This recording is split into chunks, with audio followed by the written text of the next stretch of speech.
All right. Can you hear me What's all right? up, Wayne? Not too much. Hey, I might have jumped the gun on the starting the live stream because it's up now. Hey, it's all good. This will We're be a little live, bit of everybody. pre-show.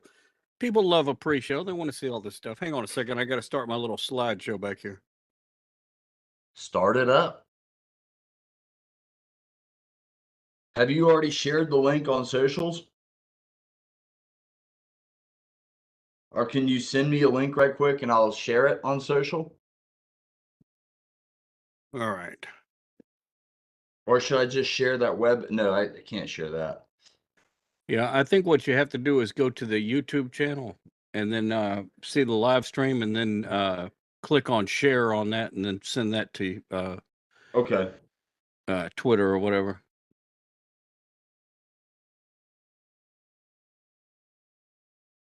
I'm checking my phone to yeah, there we are live, so I'm gonna go ahead and share it myself.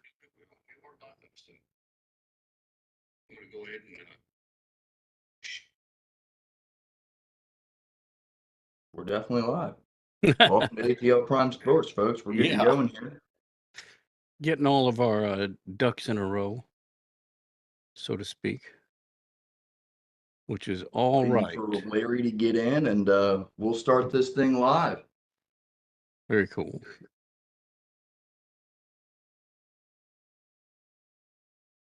The pre-show behind the scenes for everybody who's tuning in. All right, we got Blake Newsome has tuned in. Hey, what's up, Blake? How you doing, man? We're about to get started shortly.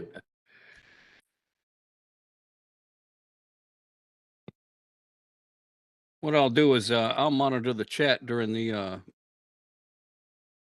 show, and if I see something, a question or a comment or something that comes up, I will go ahead and relay that to you all.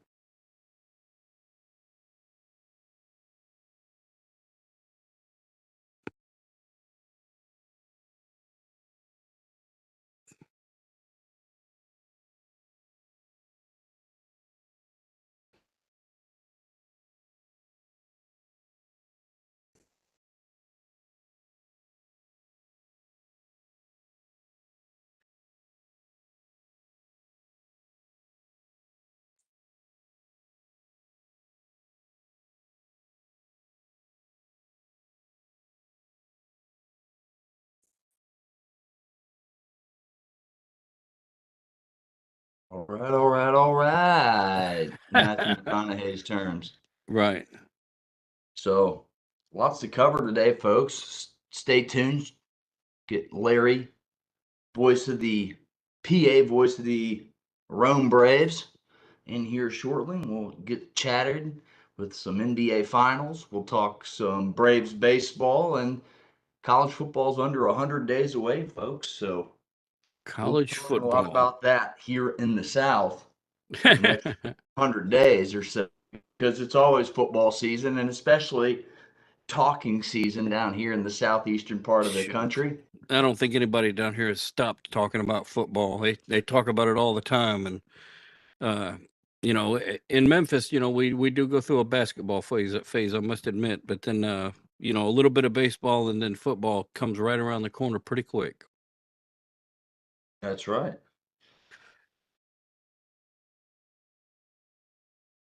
Lots of playoff stuff going on. We get the NBA playoff as well as the NHL playoff. Two Florida teams in both of those, so that's pretty cool. Yeah, it is. That's actually part of the opening statement I got. Miami's going to be bumping over the next couple weeks with the tip off of the NBA Finals on Thursday. Puck drops on Saturday. So you got game one, then game two, basically almost pretty much back to back for as long as these series go. So that'll be very exciting to talk about. And I'm excited for the city of Miami. Hopefully, Atlanta can maybe get some of that. If the NHL team, maybe the Phoenix Coyotes come over, maybe they decide to expand. to 33 and 34 teams, and Atlanta gets one of them. Yeah. But how cool is that down there in Miami, Wayne? Just being able to simply enjoy two professional sports finals in the ensuing weeks.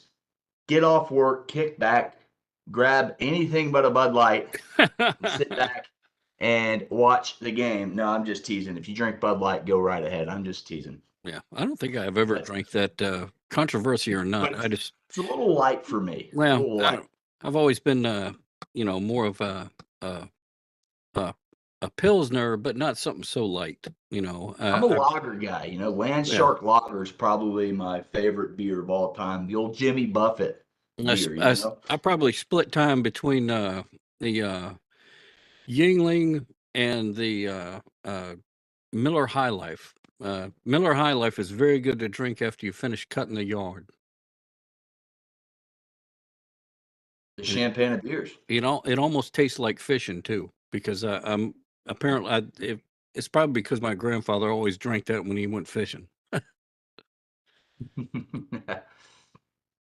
Well, all right. Well, this is something interesting. The live viewers get to watch this because when we put this on line, whether it's Spotify or something like that, none of this is going to be on there. So this is all sneak peek behind the scenes. All right, Larry. What's going on, Joe? Larry, we're live, baby. We're live. So Love we're it. going to go ahead and start. We got Larry Gardner, our PA address announcer for the Rome Braves. Got us all three. No Todd Corder tonight. Let's kick this thing off. Wayne, when you're ready, I'm ready. All right, I'll count it off, and this is the part where I guess the Spotify stuff will start.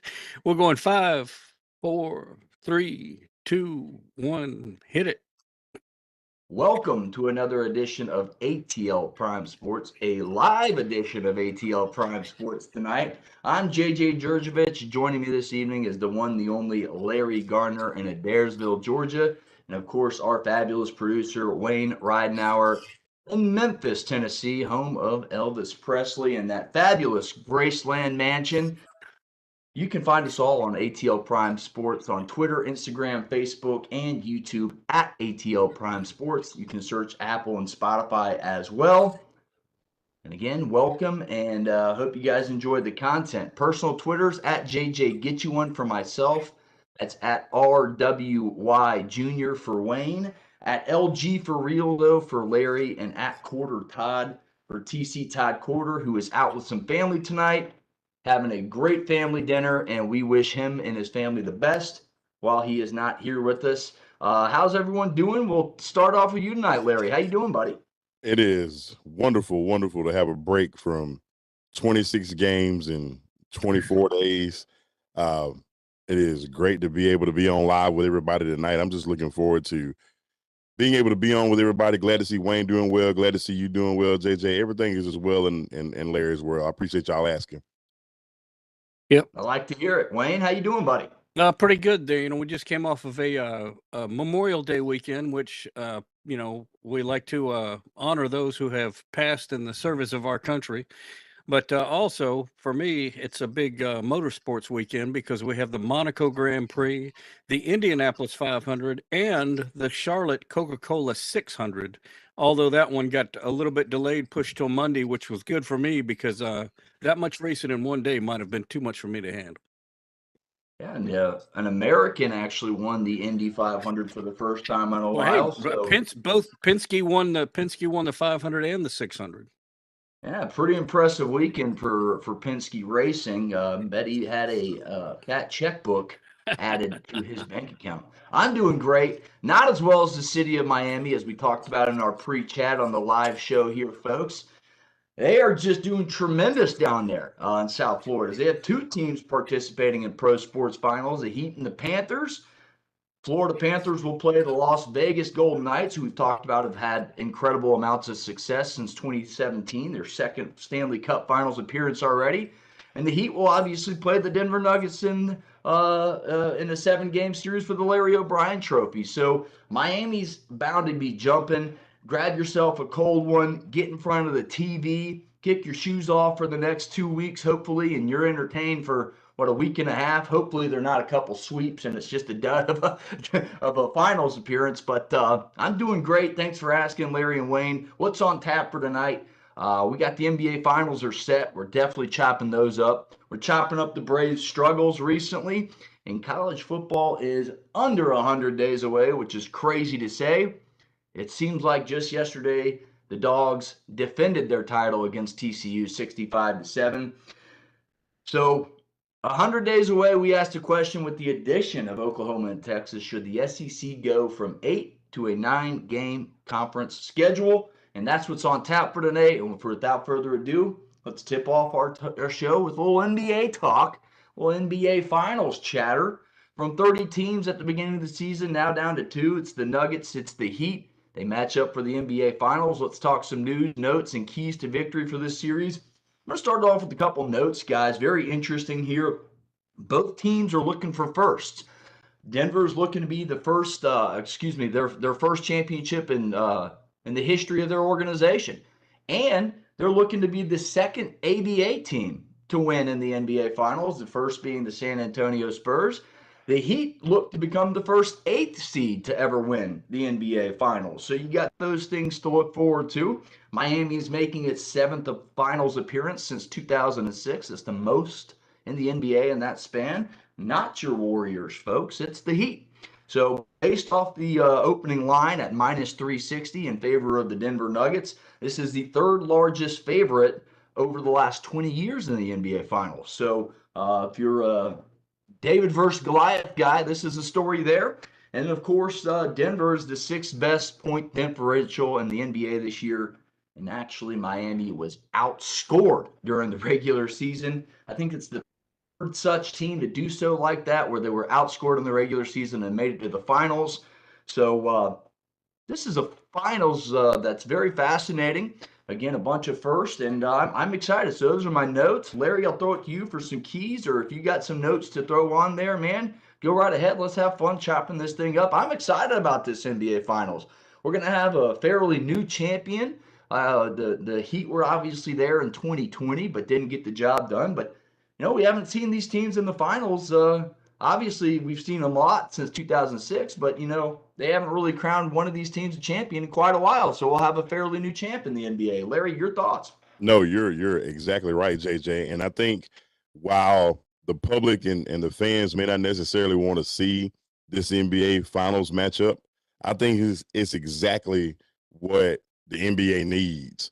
And reason I say that is everybody is always wanting to see the eye-catching Stephen Curry and the Golden State Warriors, who have built a dynasty over the last almost 10 years. They want to see LBJ, LeBron James, no matter if he's with Cleveland or if he's with the Los Angeles Lakers, do what they do. You always got those teams that are always what you expect to see. And a lot of people expected to see Boston to be able to do the same thing coming off of a disappointing finals last year. But this series is exactly what the NBA needs. You got the most dominant player. I don't care what people say. You can call it what you want to, but Nikola Jokic is the most dominant player in the NBA, but he is the quietest player in the NBA. He is the antithesis of what the NBA has become. He laces them up. He goes and does his job. He wants and does what's best for his team to win, and he puts up the numbers to be able to do it. And then he goes back across the world, back into his little barn with his animals and has fun with his family. That's not what the modern day Twitter feeded NBA is all about. Your opponent with the Miami Heat, we know what their exposure is able to do, but I don't think everyone was able to see just how much of a coaching genius he is when you don't have a LeBron, D Wade, Chris Bosh, and the like. This is probably by far his best coaching job that he's done since he's been the head man there at Miami.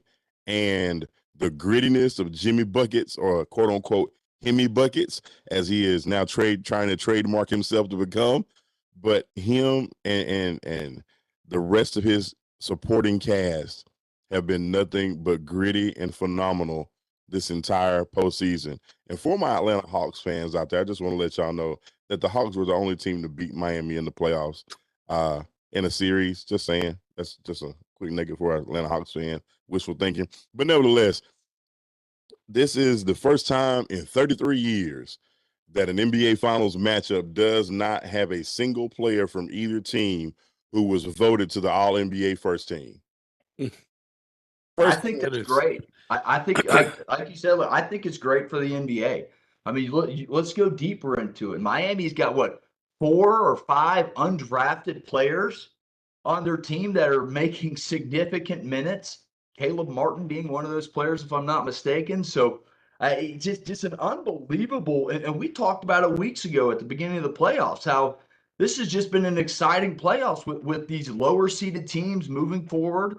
Lakers making to the conference finals. Yes, they fell short, but a 7th seed and an 8th seed got to the conference finals in each side. Then you have these undrafted players making all this impact across the floor. It's refreshing. It just shows you don't have to rely on that one guy. You can get a great team.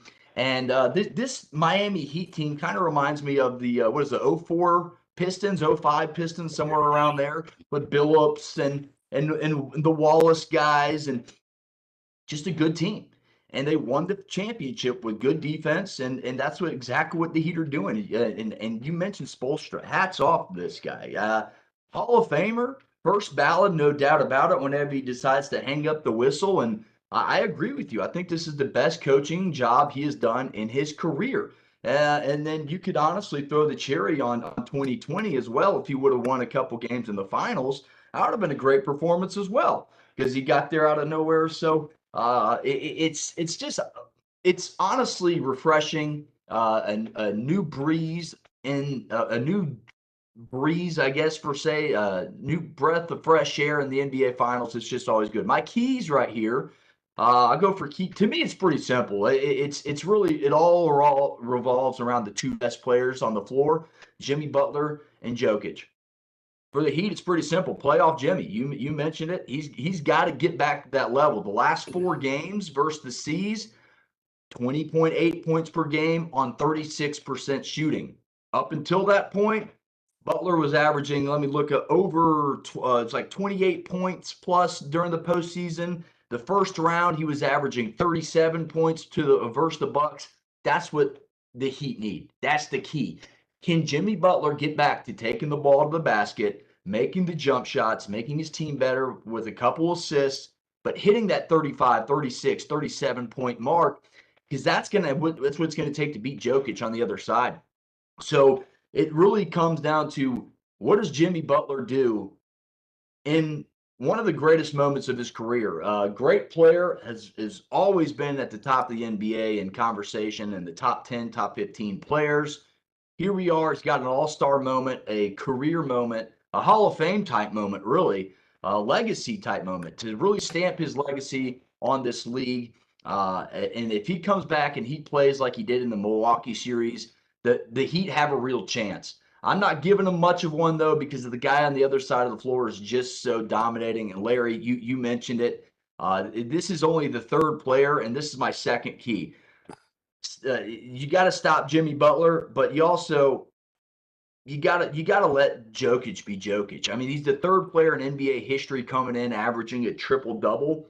The first since '82 and Magic Johnson, and then prior to that, it was 15 years earlier in 1967 as Wilt Chamberlain.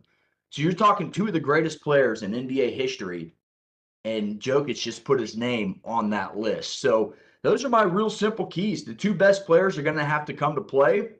Murray and Jokic, I think this is a really cool stat. Murray and Jokic have created 24.5 points per game directly from handoffs and on-ball screens when running plays together. That is just fascinating. I mean, these guys know what the other player's doing at all times, moving without the ball. You see this team hustle for 48 minutes. Same with Miami. This is going to be a hustle finals, folks. And that's why I'm refreshed to see this, Larry.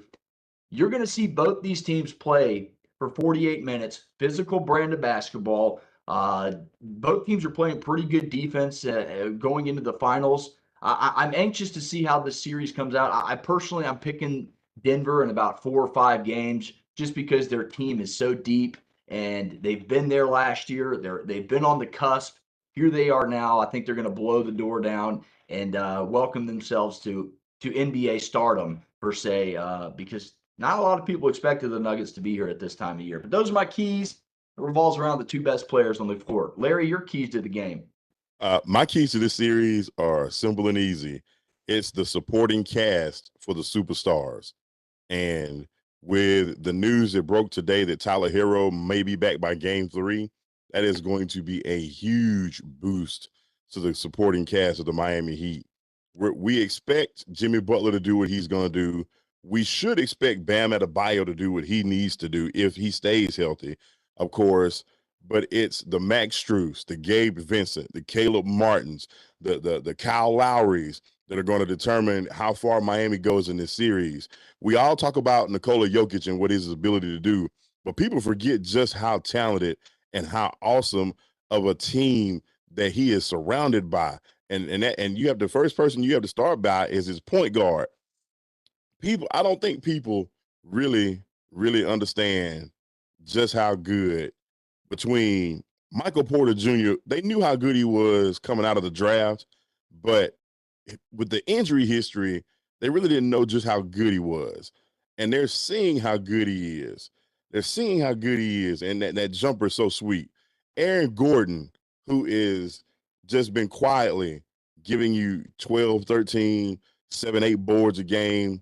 But the key that you mentioned that I think is going to determine it, I'm picking the Nuggets in 6, but the tenacity that Jamal Murray plays with and his grittiness, and both teams play with this. It's like you see Jimmy Butler at an Eastern Conference Final celebration, he won't even touch the trophy. Say, nah, I'll hold the next one. You know, you got Jamal Murray talking during the Lakers series, talking about, no, we got 5 more to go. And then they win the 1, and he said, we got 4 more to go. You got two teams for basketball purists who just want to win. They don't want the shine. They don't want the notoriety. They're not trying to grow Twitter followers or social media followers. They want the trophy. And that's why I'm so excited to see this series start off tomorrow. I mean, if you look at the matchup side by side, everything tilts towards Denver's way. But just as I said at the beginning of the Miami and the Boston series, do not count out Eric Spoelstra and his ability to create mismatches for his team, because the way they switch and the way they create defensive pressure and the way that they run screen after screen after screen and move the basketball on offense, it creates so many mismatches for the defenses that try to guard the Heat. Simple and easy.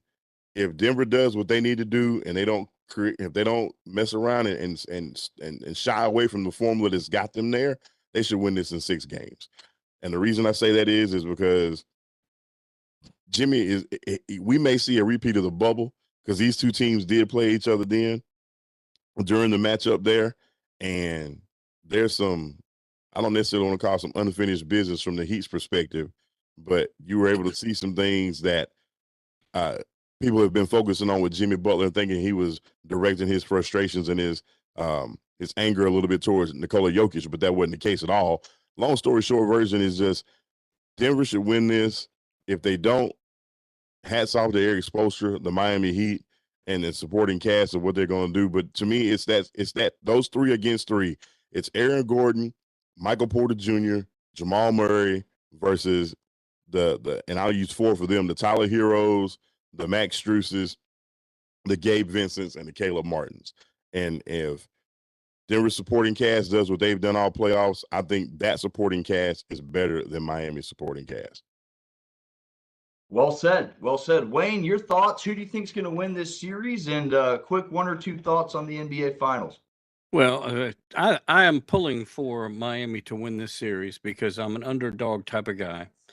And I don't know if you can jump in the YouTube Wayback Machine, but at one point we had picked who we thought we had picked to be in the finals, the NBA Finals, and I had picked Memphis versus Boston. And I want to tell you something. I watched that final game, Boston and Miami, and let me be the first to tell you that Boston did not lose that game. They got beat. because that was one of the most lackluster performances I've ever seen. And I don't know if I need to apologize or if I just need to take it on the chin, but I was tweeting out a little bit of Twitter elbow to Larry there about the final, especially when Boston was making a comeback. And now I'm having to eat that. So, I'm going to go ahead and pick Miami. Hey, at least when you and myself, we can admit when we're wrong. I was wrong about Michael Soroka. I didn't know if he was going to make a comeback this year and help the Braves or not, but he's already back and he pitched fairly well. We'll talk about that going on in the future, but yeah, no, I like that, Wayne. I like that you can admit when you're wrong, and so can I, and have a little fun with it. Game one, Thursday night, 8:30. What are we on, ABC, I believe? What is it, ABC? Yeah, ABC, 8:30 p.m. Eastern Standard Time tomorrow. Game one, folks. Larry, Wayne, any final thoughts on the NBA Finals? No, I'm just ready to start watching them. Yeah, it should be a good one. Should be a good one. Let's move on from the NBA Finals to Major League Baseball, and the Braves have had a stretch to forget about, losing 6 of their last 10, including that W today. Let's talk about it. What's going on with the Atlanta Braves, Larry? I mean, it's pretty simple on paper. You look at it, you're missing Kyle Wright, you're missing Max Fried. Michael Harris is just getting his feet back under him from the hyperextended knee and the bad back stent. Uh, Timely hitting has been an issue. Runners with scoring position. Doesn't seem like the Braves are putting the bat on the ball right now. They're relying a lot on the home run, as they did in today's win earlier today versus the A's, which took 2 of 3 for them. Hadn't won back-to-back games since early May, and they just took 2 or 3 from one of the best teams in the National League, and that's baseball, folks. And that's a head scratcher, but that's it. It's early in the season yet.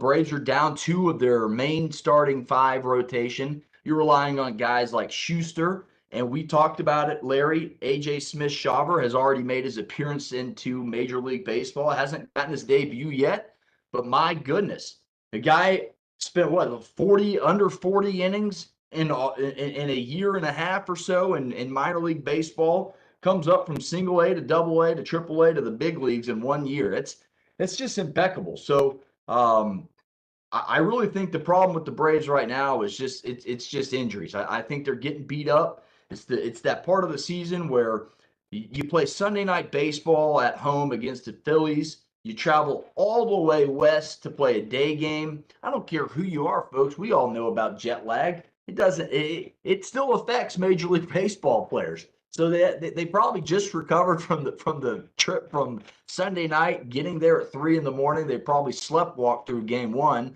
woke up a little bit through game two, and just now realized they're in Oakland and got the W today. So I'm going to pump the brakes. I'm not pressing any panic buttons like some media mobsters out there. I'm just simply saying, hey, it's early in the season. I think Brian Snitker will manage this team very well. Ozuna's cooling off, so maybe you'll see some changeover at the DH position. I think you'll see d'Arnaud go back to that role more, and Murphy, and you're just going to have to platoon a bunch of guys and go with the hot hand. But right now, I just think it's the Braves are lacking timely hitting. It's in one of those stretches where you have a 10, 12, 20 game stretch where you just play a little better than 500, and it happens to all the good teams. Go look at it across the board. You go through a 10 or 20 game stretch where you just barely keep your head above water, and you get back into it. You get that key player back, you get that key pitcher back, and bada bing, bada boom, you're right back on it. Larry, your thoughts on the Atlanta Braves and this little odd stretch they're in right now? I tell people a lot of times, man, people forget this season goes all the way throughout October, and we're just at Memorial Day. There's a lot of baseball left to be played. And regardless of how insufferable some fans can seem to be, we saw this happen just last year with the Los Angeles Dodgers, and it never fails in a whole season. And Brian Snitker says this a lot. You go through the ebbs and flows of a season. Sometimes you're going to be on fire and you'll win 10 out of 16 games. And conversely, you'll go through a stretch where you'll lose 6 out of 12. You'll lose 10 out of 16. And the key is, can you get back to what got you, what you were doing that put you in a position to be the best in the business? If you look at stats overall in terms of batting average overall, Atlanta's 11th in the majors. It's not that bad, and that's just not even the National League. That's just the majors overall. Their ERA is top 5 in the majors. So the key that I'm seeing now is inopportune errors, either defensively or not coming up with the clutch hits and leaving runners in scoring position. And it's simple as that. And I'll give you another one to throw in with it. You may not understand this, but the bullpen arms are having to carry a heavier load this year than they have in years past. And people can say what they want to, but they miss Kenley Jansen. They miss Luke Jackson. They miss Tyler Massick. And I can keep going on and on and on and on. But those are arms that you could rely on last year that you don't have access to this year for one reason or another. Throw in not having access to Ian Anderson and all the other injuries that you already mentioned. And to see Brian Snicker have this team where he has them in the midst of, yes, losing to the worst team, it happens. Look at what's going on in basketball. It happens. You saw Milwaukee go down. It happens. Sports, sometimes that's the beauty of it. No matter how good you can be, sometimes you can be beat. I have yet to see a major league team go 162-0. I haven't seen it. The key is, can you still win the division? That's the first step. And they have put themselves in a position to where they're still there and they're still tops in the division. Now, once we get into October, we hope we're not seeing the same issues that are plaguing, and good to see Michael Harris starting to come out of it a little bit. Hopefully we don't see those same issues, So pump the brakes. Hold on. It's not pull the fire alarm and ling-a-ling-a-ling-a-ling-a-ling and lose your brain. Just be patient, let things go. And I have no doubt that we're going to win this division still, or excuse me, Atlanta will win this division still. And we're going to be sitting pretty come the first round of the playoffs come the end of September, early October. Hey, you can say we in my book, because guess what? They gave the fans championship rings for a reason. It's a we thing down here, folks. It's a definite we thing. And I definitely feel like my elbow chopping does a lot for the Atlanta Braves. Just tease it. But you're right, Larry. You're right. It's about getting that timely hit. It's just about putting it together. It's May 31st, folks. You just mentioned it. We're just past Memorial Day. We're not even the dog days of summer. We're not even anywhere close to the trade deadline, because that's when things get really juicy, is when Alex Anthopoulos, and he's going to do it. He's going to make a move. He's going to see what this team really needs the most.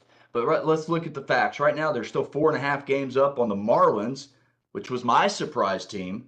Their young pitching's really coming through. They're actually starting to score some runs, and it's surprising because they're doing this with Jazz Chisholm on the IL. So if he gets back and he gets 100% right, they could really put a scare in the Braves at the end of the year because of their top-end pitching. But again, 4.5 game lead over the Mets and the Marlins, 7 game lead over the Phils, who come into town after the Diamondback series coming up on Friday, Saturday, Sunday of this weekend. So yeah, don't worry about the Braves. It's a little bit of injury bug. It's a little bit of the bullpen games. Their arms are a little taxed. They just need that off day, which they get tomorrow, to travel to Arizona. So a short flight. Hopefully they can get their bearings underneath them, kind of get that jet lag off. Because I'm telling you, folks, that would kill me. I don't know. I don't even know if I could function on a Sunday night game that ends around 10 o'clock. We'll call it 10 o'clock when the Phillies game ended on Sunday night. You catch a flight, you land at 3 in the morning local time, it's 6 in the morning Atlanta time. You're all discombobulated. You basically put your head on the pillow, wake up, and play baseball. I just don't see how anybody does that. It's absolutely mind-boggling that they even put 2 runs on the board, if you ask me, in that game. I don't like that Major League Baseball does that. On the Jeff Francoeur show on 680 The Fan locally here, he said that was the worst part about being a ball player. It just gets to you. There's no way that should happen, but it does once or twice to each team a year. So you got to shake it off, and sometimes it takes a week or so. So like I said, hopefully the short flight, quick turnaround off of an off day, playing a good Diamondbacks club, gets the fire lit under their Arse. So, guys, if you like the content, please like, subscribe. We're on YouTube, Facebook, Instagram, and Twitter at ATL Prime Sports. And again, search us on Apple and Spotify. Let's go ahead and talk some college football. It's never too early or late, whichever way you want to describe it, to talk college football down here. Texas and Oklahoma will be members of the SEC next year, which is still hard to get my eyes and hands around, but we will do it. Should the conference move to a 9-game conference schedule? Wayne, I'm going to throw this one to you, man, because I know we didn't talk about your Rangers in Major League Baseball, so I'll let you tee off the college football talk, man. You're an SEC guy. You like Auburn. Would you rather see a more traditional 8-game schedule where you get to play Alabama every year, or your main rival, whichever that is? Technically, that'd be Georgia. Yep. According to the SEC favorites there, that's the one game they really want to keep, which is kind of eye-opening if you ask me, because it just goes to show you how important that Deep South's oldest rivalry is. Wayne, your thoughts? 8 or 9 games, man? I think I like 8 games simply because there are a lot of non-conference teams that like to play SEC teams. If not for being able to be on TV, and I imagine they probably get a little bit more revenue from that, but also because it's a chance early in the season to beat a big conference team. And, that's to me, that's the best time to do it. First, 1 or 2 games, you have the best chance to do that. The Georgia State is a good example of that because they play tough teams early on, and I think if you add too many conference scheduled teams in the SEC, then you're going to cut back on those non-conference that matters a lot to the non-conference teams. Yeah, we've had Dave Cohen on about that exact subject. These paycheck games, as we like to call them, are necessary for the group of 5 schools. So I'm cool with either way. I just want to keep some of these traditional rivalries. I don't want to lose Auburn, Alabama. I don't want to lose Georgia, Florida. I don't want to lose Georgia, Auburn. I don't want to lose LSU and Alabama. I would love to see A&M and Texas play every year. So these are things that the SEC is going to have to decide what matters most to them. Several SEC, and this all comes from several SEC coaches spoke about this exact topic in Destin, Florida, with their legs kicked up in the sand, probably an umbrella drink, everything flat. Like, I would love to be a fly on the wall in those meetings. But Saban wants 9, while Kirby seems a little indifferent on the situation. And you have Eli Drinkwitz, who says, I'm a history teacher by trade, and every time I come to one of these meetings, I'm blown away that the 13 colonies actually formed a union, but we can't agree on an 8 or 9 game schedule. So that's where we are. That's what they're doing in Destin, Florida right now. So I don't know, guys. I really don't know. I'm anxious to hear what Larry has to say. I'm not going to give my answer yet, but I just want to see the traditional rivalries kept around. Larry, what are you saying? 8 or 9, my friend? No, I'm with the 8. I'm with the 8 crowd, and I understand why they want the 9 crowd and to use our fellow colleague Todd Corder saying, from Pee Wee to pros, if you follow the money, you will always find your answer. And you know this just as well as I do, that this is all about the money grab. And for us traditional, what I call just diehard college football fans, we don't want to be left without the dream matchups. It's those rivalries have been built from generation to generation to generation. So it's those things that we look when the schedule comes out, we mark those things. Like if you're a Georgia fan, you know that there's 4 games that you're going to mark on there. One of them, not so much as it used to be, but you're going to mark the Georgia Auburn game. You're going Georgia, Florida, Georgia, Tennessee, guaranteed. You're going to mark them off. Yeah. And it used to be, yeah, you're going, well, you know what I mean? But so we won't, we're going to add Georgia Tech to that list too, because it used to be that was a big game. No, I agree. It's still on there. Absolutely. It's still on there. So those are the games that you don't want to lose. If you take and align the conferences on the east and west side, you can still get it, but you're going to have to make Alabama and Auburn become east instead of west. And what that does is then that eliminates the Alabama LSU rivalry, or even the Alabama Texas A&M rivalry that we've seen here lately come about.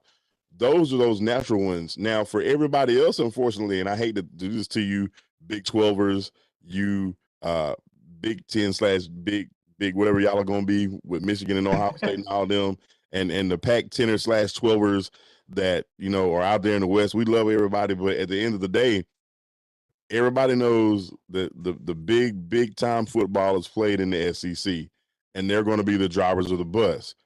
That being said, you got Big Ten schools, you know, that especially when this year is over with and the playoff expands, that's when you're going to really see this come into fruition, because let's just say Georgia gets to host their first game at Sanford Stadium, excuse me, and you get, let's say, a Wisconsin that comes in from a Big Ten, and they get paid an X amount of dollars to make this, even though it's a playoff game. Georgia still comes out on top because they got a big check. Well, now let's go to out west, and you turn around and go to where what's Oregon's Eugene. Had to think about it. Eugene. Go out there and go to Eugene.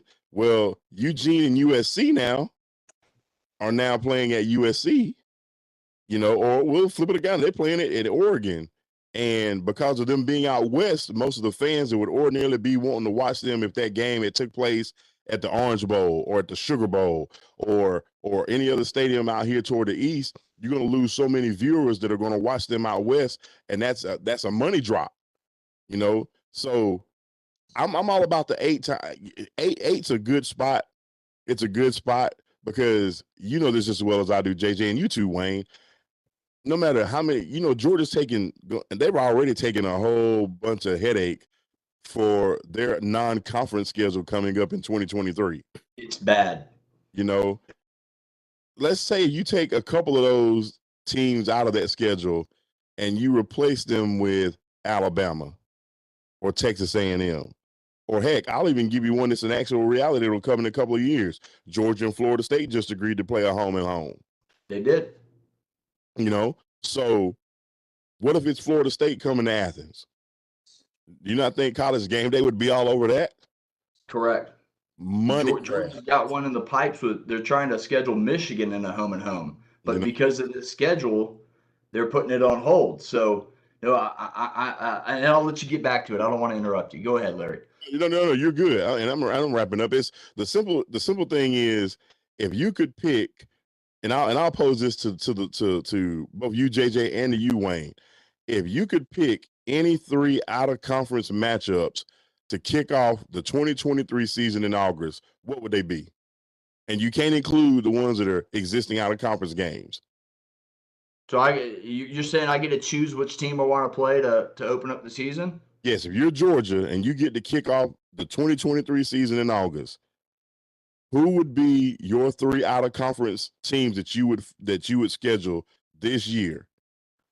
Well, I'm a traditionalist. I'd go Georgia Tech. I love that rivalry. No matter what, I wouldn't want it at the beginning of the season. I've always said that it's in a rivalry, traditional end of the year game. I'd love to see Georgia pick up someone. If we're going with these group of five, you got to play someone. I'd love to see Georgia play Georgia State, someone like that. But if we're going Power Five, my three dream matchups, I'd love Georgia to play a home and home with Ohio State. I'd love Georgia to play a home and home, and we may get to see that real shortly. Georgia was supposed to play Oklahoma this year and do that in 23 and then 26. So that was one of my dream matchups, is Georgia playing Boomer Sooner in Norman. So that was two. Maybe we'll get to see that one happen with them coming to the SEC.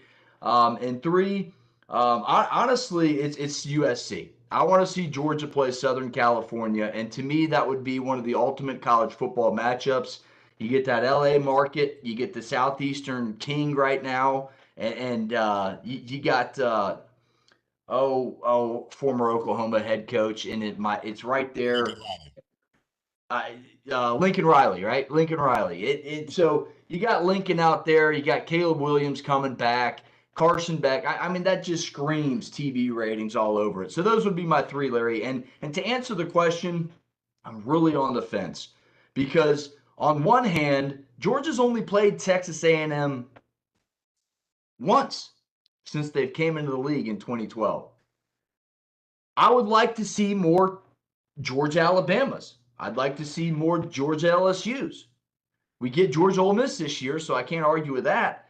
But I would like to see more Georgia Arkansas. So on one hand, I want to see these teams come through and go through the turnstiles, and for lack of a better term here, and play at Sanford. But then again, the 8-game schedule always has been king, and it's worked. And you have the 2 SEC champions. It was the best. It was the best championship game at first. It still is, and it still usually puts 2 really good teams against each other come early December in the Georgia Dome. I still call it the Georgia Dome, now Mercedes-Benz, for the SEC title game. So I'm really on the fence here. I'm kind of like Eli Drinkwitz, where how can something so great happen so long ago and we can't come together on 8 or 9 games? I just want to see some tradition. I want to get a good mix of both. And then, Wayne, I'll let you answer your 3 dream matchups, but I'm really down the fence. If it costs the traditional matchups like Bama LSU, I don't know if I'm for it. And I'm an SEC East guy. If Georgia Florida's touched or Georgia Auburn's touched, I'm not for 9 games. But if we can get Georgia Florida, Georgia Auburn, and Georgia still, and I'm like you, Wayne, I like to see Georgia Tech. I like to see Louisville, Kentucky. And the biggest one that we don't is South Carolina, Clemson. It's getting to be pretty fancy now with Shane Beamer there. Especially with South Carolina winning that game last year. Yeah. So to me, tradition trumps everything, because that's what got college football to where it is today. So tradition trumps everything to me. Figure out how you can get the most tradition with also the most money. And that is going to be the best scenario. I don't know if that's 8 or 9 games, but that's what they're going to have to decide. Maybe a flex schedule like the ACC did, where you have 3 constants and then you just rotate everybody 5 years. I wouldn't mind something like that. But got to keep tradition. You got to keep the balance of powers. And you got to keep that traditional geography somewhat alive in a world of college football where Southern California will be in the Big Ten in a couple years. Does that make sense? No, it does. It absolutely makes sense. I want it to be as geography realistic as possible in terms of tradition. Wayne, what are your 3 dream matchups for, and then your ACC comment? I know you said you had one of those. Well, as far as Georgia goes now, I would say that 3 interesting non-conference games, if they were limited to 3, I think would be Michigan, surprisingly Marshall, because I like the conference that Marshall is in, but then also Miami. And that bounces off into my ACC comment, which I'm going to keep saying until it happens. I really think that Miami Hurricanes are going to take the ACC this year. I like the bold pick. I like the bold pick a lot. Yeah. Mario Cristobal is going to have to do something to spark that fan base.